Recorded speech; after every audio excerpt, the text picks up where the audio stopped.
Morning, everybody. Samantha Beningo here. Happy trial eve. So I'm sitting in my car because it's street sweeper day here in New York City, and I'm thinking more and more about something that I want your feedback on. Up until now, I was pretty convinced that the main players in John O'Keefe's death were Brian Higgins and, of course, Brian Albert, because nothing happens in that house without him having some involvement or awareness. But as I think about it more, even if the people in the house never saw John come in because whatever happened really quickly, whether it happened outside or in the basement, they may not have seen him come in.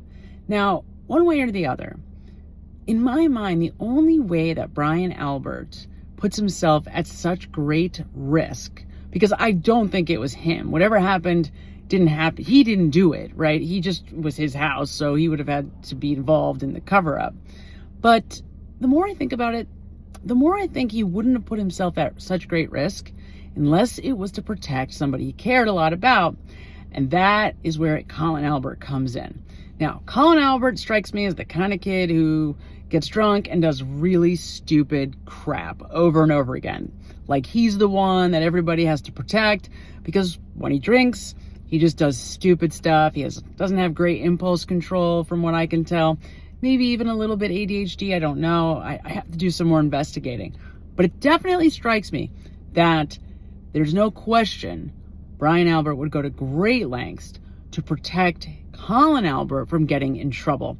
And if you go back and listen to the testimony, there's a lot of emphasis on him not being 18, like trying to protect his age, making him seem younger and younger than he was, including Colin himself, but also Brian Albert kind of places his age younger than it was.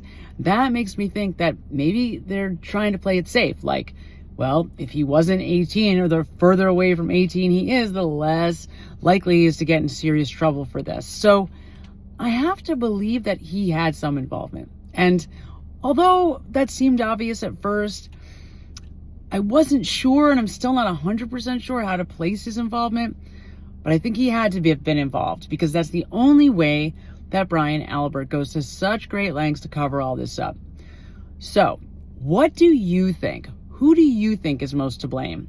Do you think it's Brian Albert, Brian Higgins, Colin Albert, Karen Read, or do you think maybe all three, Brian Albert, Brian Higgins, and Colin Albert, have kind of equal parts to play in all of this? You let me know, because I'm very curious to hear what everybody else thinks. All right. Thank you, guys.